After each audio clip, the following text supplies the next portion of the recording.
Thank you very much to Juice and GREENFLEET for the invitation to come here and speak with you today.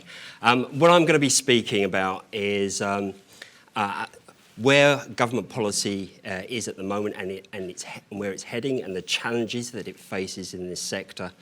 And then in particular about a task force, the Transport Energy Task Force, which we at the Low CVP have been running on behalf of OLEV for the last year.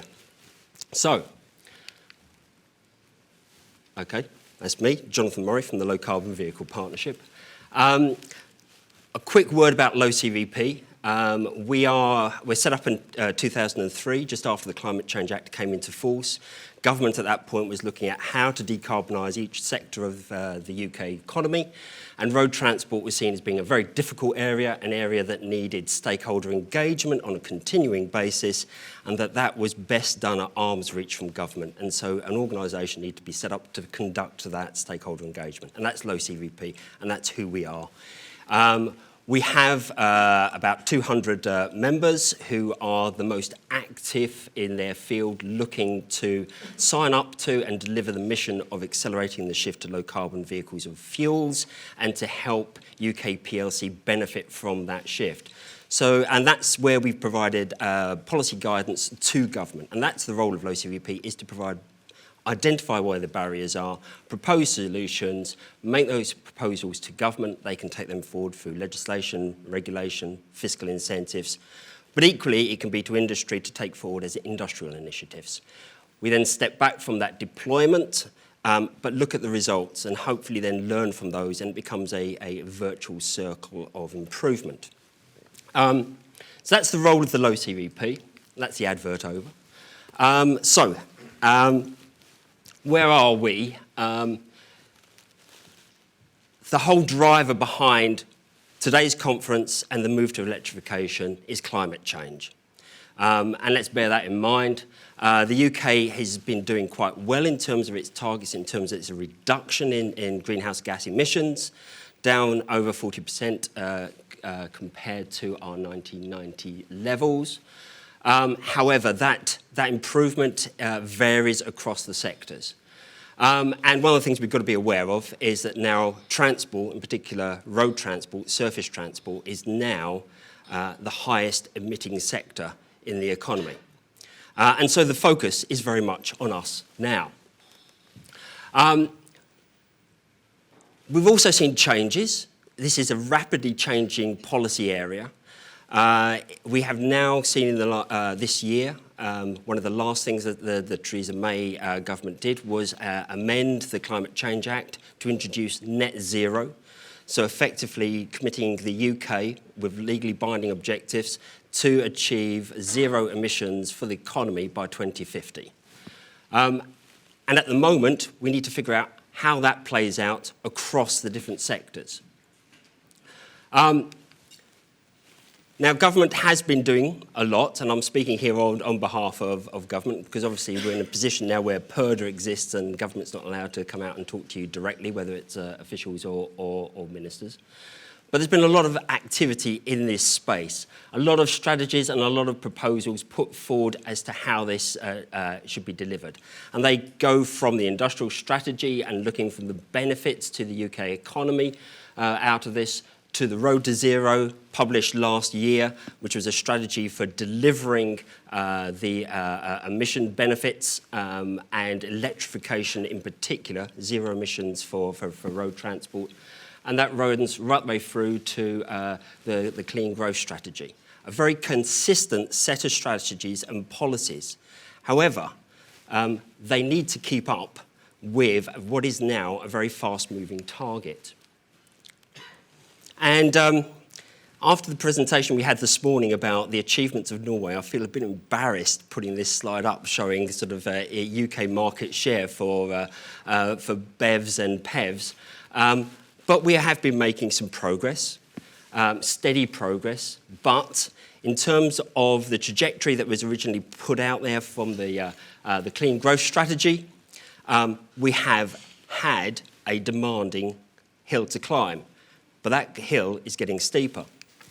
The Road to Zero focused on the upper range of that target, and we now have the Climate Change Committee coming out with their recommendations to government as to what needs to be achieved in terms of zero tailpipe emissions, electrification of road transport, of light-duty vehicles. And they're saying we need to be getting to zero emissions, removing petrol and diesel from new car and van registrations by 2035, or if not sooner, ideally by 2030. And they're saying that the strategy announced by government last September, the Road to Zero, is not up to the job. We've got to move faster. It isn't going to deliver what we need in terms of net zero, and it isn't clearly defined enough in terms of what has to happen in the other sectors, in particular heavy-duty vehicles. So, we've got a big challenge, a very big policy challenge, and a very fast-moving environment in which we're operating. But the positive side of this is the demand from, and the background from this is increasing. But it's going to be a challenge, isn't it? There's a whole raft of other policy announcements and activities that have been taking place over the last year. You'll be aware that there's been consultations focusing around smart charging and the requirements for smart charging and the minimum technical standards. Call for evidence in terms of what smart charging longer solutions might look like. Consultation in terms of residential and non-residential properties, with proposals for all new build to have access to charging points, existing non-residential properties with parking lots to have electric vehicle charging on site. In terms of future vehicle charging consumer experience, the Project Rapid, which was announced earlier this year and is starting to take place. A lot of activity, but most of that activity is still linked to and is building on the road to zero. It's not going to the new net zero target. The latest announcement we had just before the general election was called and PERDA descended upon us was the plan for a transport decarbonisation plan. And effectively, I think the best way of describing this is a plan to develop a plan. What government is looking to do is they've recognised that the road to zero needs to be replenished and they need to act faster and sooner.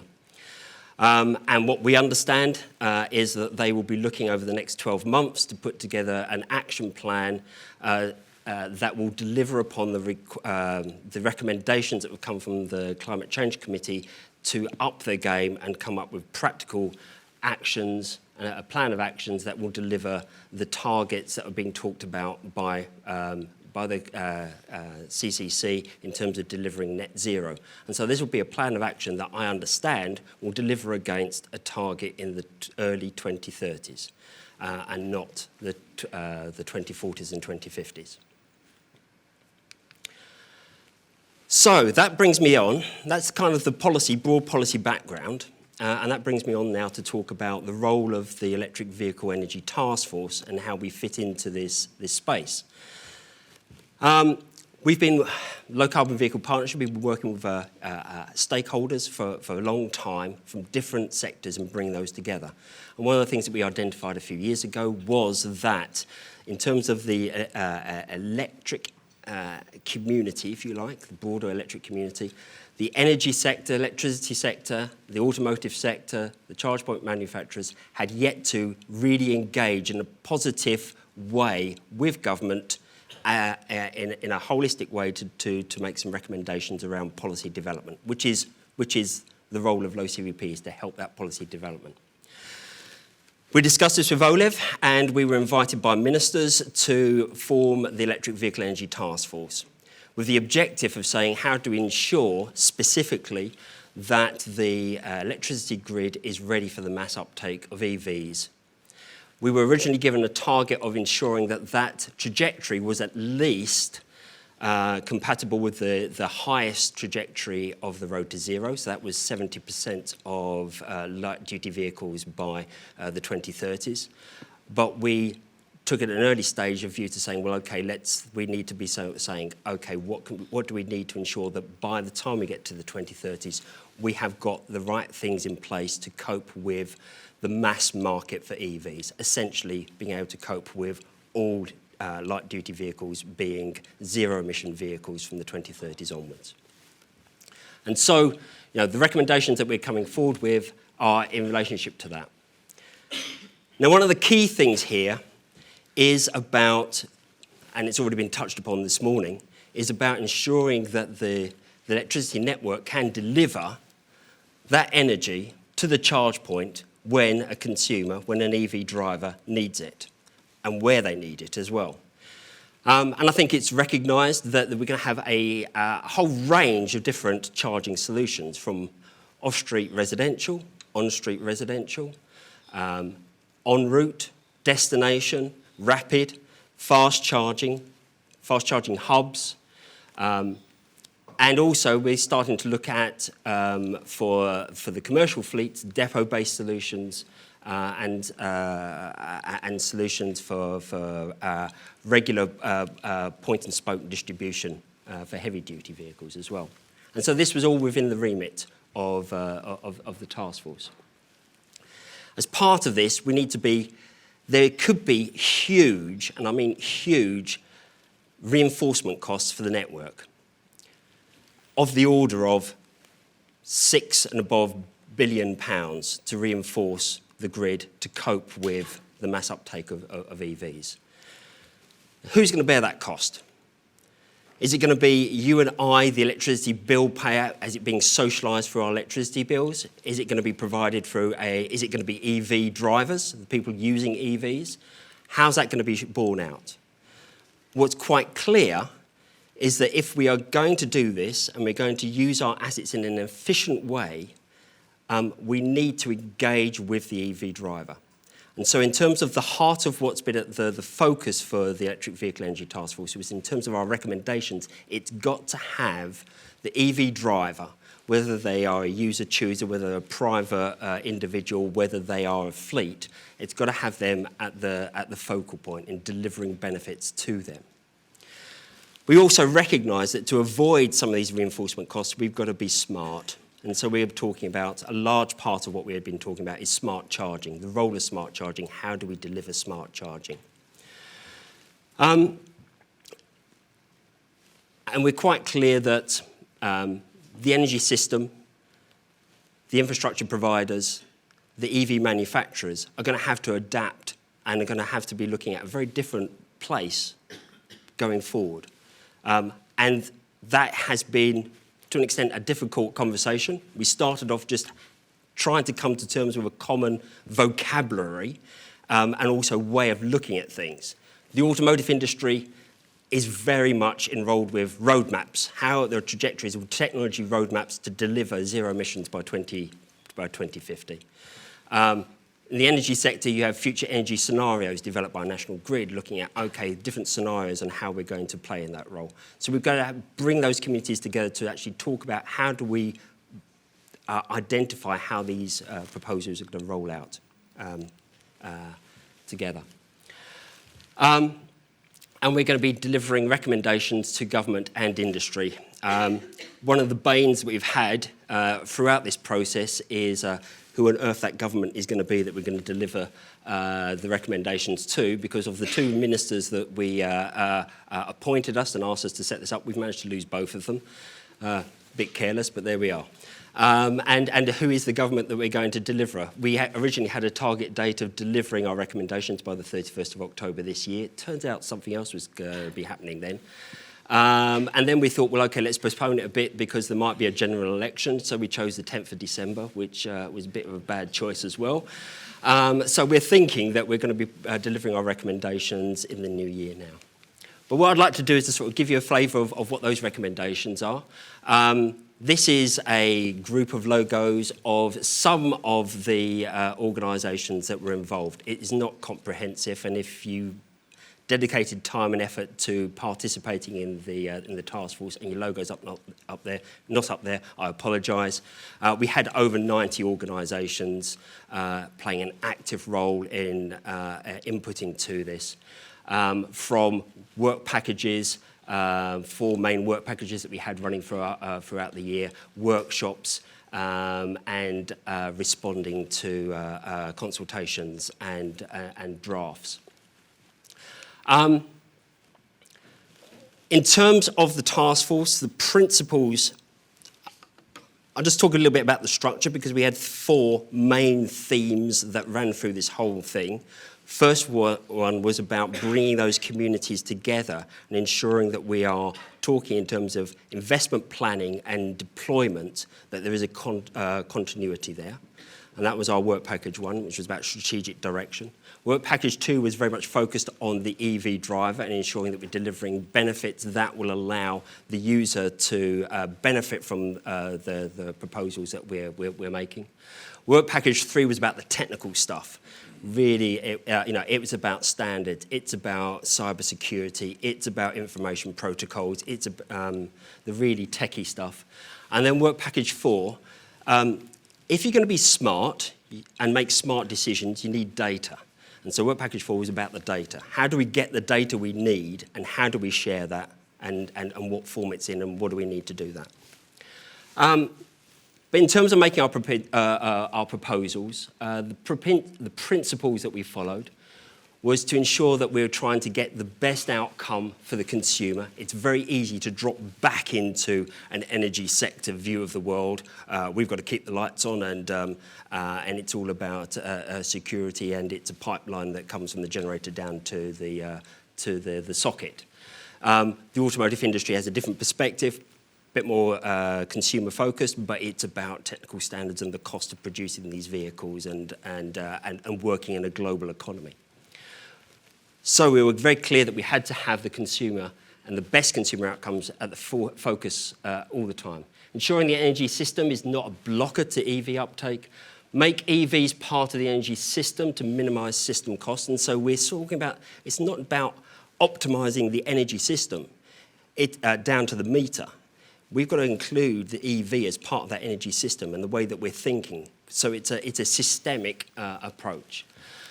Boost, not stifle innovation and participation, because at the moment we are going through a huge innovation in this sector, and we do not want to bring in regulations that stifle that. And at the heart of this, reminded all the way through this, was the fact that smart meters is not a good example to follow. And avoiding the issues that we've had with SMETS 1 and SMETS 2. So that was, Jiminy Cricket on our shoulder, whispering in our ear, do not do what smart meters has done. Take economic equity and social impact seriously. Who bears the cost? Who should benefit from this? And that's an interesting one, because we're all going to benefit from improved air quality. So there's an argument there for socialising some of these costs. But equally, the EV driver is, typically private individuals driving EVs at the moment, they're from higher income groups. So, should we be socialising costs and putting the cost on to lower income groups to benefit in the short term higher income groups? Interesting point. And take a whole systems perspective, multi-time frame view. Our recommendations, our proposals are broken down into what needs to happen up to 2023, the short term, and 2023, we chose that date because the energy system is going through a review of its regulations at the moment. It's called RIIO-2. That comes fully into place by 2023, so that's the reasons why we need to focus on that. And indeed, we made recommendations and proposals to Ofgem as well as government. 23 to 2030, that period of rapid uptake that we're envisaging, and beyond 2030 when we're talking about mass market. So, I'm not going to give you chapter and verse on our proposals, not least because the report, and it's being PDF'd at the moment, is over 60 pages, without the individual work package reports that go behind it. But the main themes that are coming out of this, that have shaped our thinking and where we're sort of focusing our efforts. Around delivering consumer benefits through interoperability. Interoperability, there's a term. The Energy Systems Catapult, one of the members of the task force, came up with a paper halfway through identifying all the terms or forms of interoperability they could find. It's a fascinating read. They managed to come up with 26 different definitions. Quite bizarre, really. We focused on 3 broad areas: physical interoperability, transactional interoperability, and technical interoperability. Physical, making sure things plug into each other. We want a charge point network and EVs that work with each other, and there's much flexibility in that going forward. Can you imagine a situation where Ferraris could only fill up at Shell petrol stations? That's bizarre. We want to replicate that ability to use any charging point anywhere, and for that to work as a network as a whole. And that's got to be our goal for the 2030s, and how we get there. Technical interoperability. That's about making sure things are built to the same standards.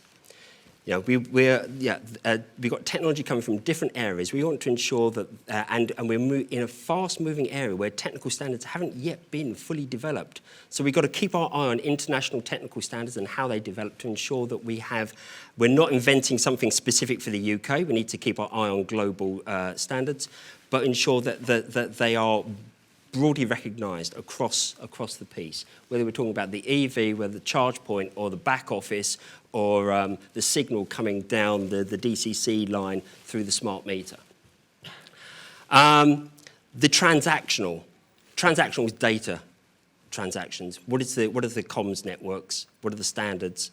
It could be payment, it could be throttling back or a price signal that comes through. We need to have consistency on that. Rewarding consumers for charging smartly. We want people to charge smartly. One of the key things here is we're trying to avoid investment costs of reinforcing the network. Well, that's a huge value there, and that value should come back down to the people we're asking to make decisions, to adapt their behaviour. And so we need that mechanism to reward people for charging smartly. Now that means we're for B2B, we already have in the energy sector, we have retail markets which allow that pricing and behaviour to be passed down to commercial organisations. We've got some organisations already offering that as a consumer product. What we need is Ofgem and RIIO-2 to come in with at least half-hourly settlements for residential consumers by 2023. We also, talking about the home, we need smart meters out there as well, because it's no point in having half-hourly settlements if the meter at the end of it can't use that and bill it. So we need smart meters to be rolled out as soon as possible. And the other thing is we need smart charging to be a default. Now, this doesn't have to be a regimented thing, but in terms, and we want to give people flexibility, but in terms of setting up a charge point in the first place, in terms of initialising an account, what the premise should be is it's an opt-out of smart charging rather than an opt-in. Protecting data for better consumer outcomes. Data is going to be king, and we've got a huge disparity in terms of data availability. The automotive sector, if you go into an electric vehicle, it is a data-rich environment. Everything is monitored. If you go on to the electricity network, it is really not designed to be monitored. Monitoring wasn't the key thing. We're at the moment, the UK Power Networks is the DNO for most of the South East and most of London. They are one of the better ones in terms of putting monitoring on their low voltage network, but still only 10% of the low voltage network is monitored. So if you're going to make a smart decision, and part of that smart decision is make sure that that substation doesn't blow up and the lights don't go out, you need to know what's happening on that low voltage network. So we need monitoring to be rolled out, and as part of that, that's going to be a requirement for Ofgem to look favourably on investment in monitoring the network, whether that's physical monitoring or it's modelling. Using data, the other thing that we need to know is what assets are there. Yeah, we need to know where the charge points are. We need consumers, we need EV drivers to have access to that up-to-date information so they can make real-time decisions. But the network, the grid needs to know it as well. And so there needs to be this investment in ensuring that every charge point, whether it is on private property, whether it's on public property, wherever it is, that needs to be pinging the network to say, I'm here, this is what I'm doing, and this is what I plan to do in the next few hours. How much charge can I have? And equally, the vehicle needs to communicate back and send that signal back up the line. And in terms of, we are here at, in 2019 looking at what electrification might be and what we've got at the moment. We need to be thinking about where we're going to be in the 2030s when we've got mass uptake of EVs, when we got starting to have connected vehicles talking to the infrastructure as they go down the road. What happens, if we have an accident on the junction of the M11 and the M25 on a Monday morning, just before 8 o'clock, as the commuters are pouring into London? They're going to need to know where they're going to be diverted to get their charge to ensure they can go home if they're in a traffic jam that's going to take them an hour to get out of. The grid needs to know where they are and what state of charge their battery is on in terms of that vehicle. That is how we get a system to work together to say, OK, real time, you're coming down the M11, I can offer you this in the Olympic Park.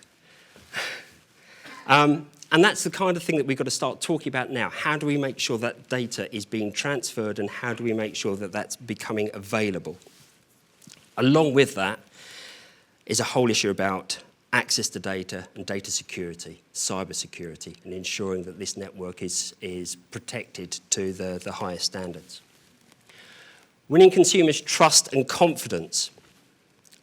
So there's a number of elements here that we focused on. The first one was about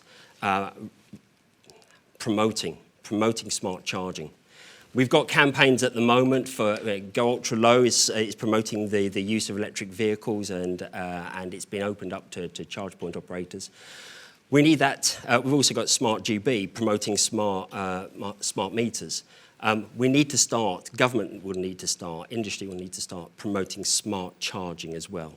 And that's an important thing because we need consumers to be adopting, to be accepting of this new technology. And that might be through existing bodies, it may be through a new campaign. We also need to be providing independent consumer advice, whether that is through bodies like Citizens Advice or the Energy Saving Trust. We need a well-respected third party to provide that advice. So where was I? And the final thing is, it's going to become a very confusing place for the consumer. If something goes wrong during charging their vehicle, who do they go to? Is it the vehicle manufacturer? Is it the charge point manufacturer? Is it the charge point operator? Is it their network operator? We need to have a mechanism that allows us, through data access, to be able to identify what was the interrupt in that charging mechanism. And we also need to have a response, a unified response from industry that says, OK, complaints come into me as the charge point operator. It's not my fault, but I'm not going to say it's not my fault, Gov. It's OK, the protocol is they pass them on to the right person. And so we have an industry approach to sort of recognising, identifying the problems and passing it on to the appropriate body. Finally, developing and maintaining the charging infrastructure consumers need. There's going to be huge investment needed over the next couple of decades. Well, OK, the next decade now. How do we deliver that? How do we do that in a coordinated way? And here we took a leaf out of what's happened in London. And one of our confusingly similarly named task force, the Electric Vehicle Infrastructure Task Force, which the Mayor set up in London to look at how to develop infrastructure and its deployment in the London area to meet their objectives for 2025 and their air quality plan. We're going to need that at a national level. We're going to need that at a regional level. So we're making recommendations to that a forum is set up for provide guidance for national planning to bring together the planning for the network reinforcement that's going to be needed and monitoring, the deployment of infrastructure, and the deployment and sale of EVs. And so that we ensure that, in Leeds, we have a coordinated plan. We don't have a situation where an area doesn't have the network connections to support the infrastructure that's got to go in to support those vehicles that are being purchased. We also need, we're asking from Ofgem that under RIIO-2, that they adapt their requirements to allow anticipatory investment. Now this is already a form of words has been agreed with them, but it's basically well-justified investment. Until now, investment in the grid is not ahead of need. There is a wave coming. We can see it coming. EVs are coming. Decarbonisation of heat is coming. We're going to need reinforcement of the grid at some level anyway. If we're going to see it coming, we can't wait for that wave to break on us. We need to start investing to prepare for that. So those are the 5 main areas of the proposals that you'll be hearing about when they come out. To find out when they're going to be launched or to get any further details, we have a website which you can visit to get further details. Already we're talking about what comes after the Electric Vehicle Energy Task Force, and low CVP have been focusing around areas of activity that we're working with stakeholders to move this forward. Some of that is around, specifically at the moment, is around how we extend this to depot-based fleets who are adopting EVs faster than the light-duty sector, particularly the bus sector. So, with that, thank you very much. It's been a pleasure to talk to you.